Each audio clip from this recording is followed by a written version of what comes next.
I'm delighted to be here to support this effort to raise the minimum wage in Maryland. I'm delighted because if we do so, it will boost Maryland's economy, it will create thousands of jobs, and it will raise the incomes of over 500,000 residents of the state.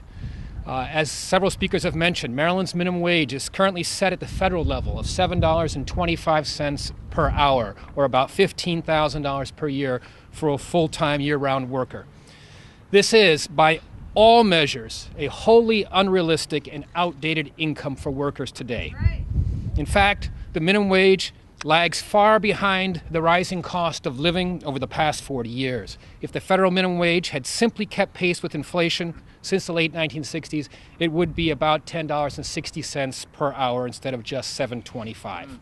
Now, this is a serious problem. When the minimum wage fails to keep pace with inflation, the purchasing power of that wage declines, and cash-strapped minimum wage workers are forced to cut back on basic goods and services. And when low-paid workers do not earn enough to afford basic expenses, the economy as a whole suffers. Workers and their families are obviously worse off, but so are businesses throughout the state who struggle with lower sales revenues and weaker consumer demand. Thus, for the sake of our lowest paid workers and for businesses across the state who depend on strong sales revenues to keep their doors open, we should not wait any longer to update Maryland's minimum wage. Raise the wage! Now, let me be a little bit more specific about the benefits of the proposal we're here to discuss. According to the Nonpartisan Economic Policy Institute, raising Maryland's minimum wage, as is being proposed, would generate nearly $500 million of additional consumer spending in the state and support the creation of over 4,000 full-time jobs. A higher minimum wage for Maryland will benefit precisely those workers, 500,000 of them, who are having the hardest time making ends meet, the vast majority of whom are adult workers holding down full-time jobs, often with some college experience and commonly with children at home to support. These families will spend the bulk of their additional earnings on items like food and rent and clothing, or perhaps a down payment on a used car.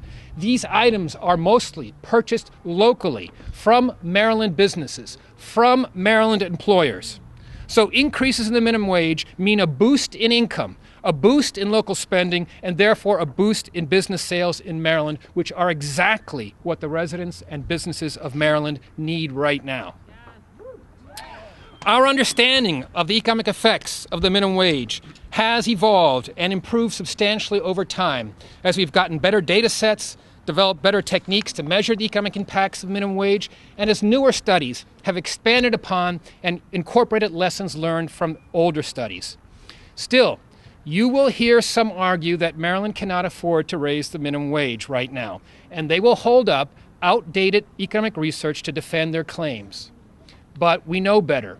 The fact is that raising the minimum wage is not only the decent thing to do, it is the smart thing to do. It is good economics. The most rigorous research over the past 20 years finds that increases in the minimum wage raise the earnings of low-income workers, stimulates the economy, and induces job gains, particularly during recessionary periods like the one we're in right now. In addition, increases in the minimum wage provide a host of specific benefits to businesses.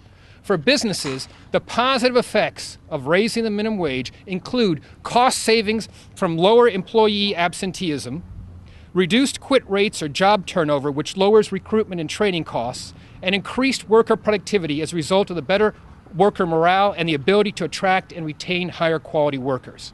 We have a choice. We can do the responsible thing and boost pay for the lowest paid workers, or we can continue to allow the purchasing power of the minimum wage to erode each year as the cost of living rises. But as low-wage occupations in retail, accommodations, and fast food continue to grow in the post-recession recovery, ignoring the minimum wage will threaten the promise of a middle-class lifestyle for hundreds of thousands of the residents of our state.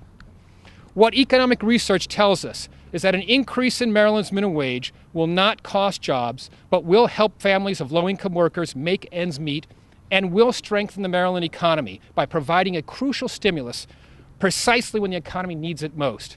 The bottom line is that the economic case for this wage increase at this time is compelling and too strong to ignore. Thank you very much.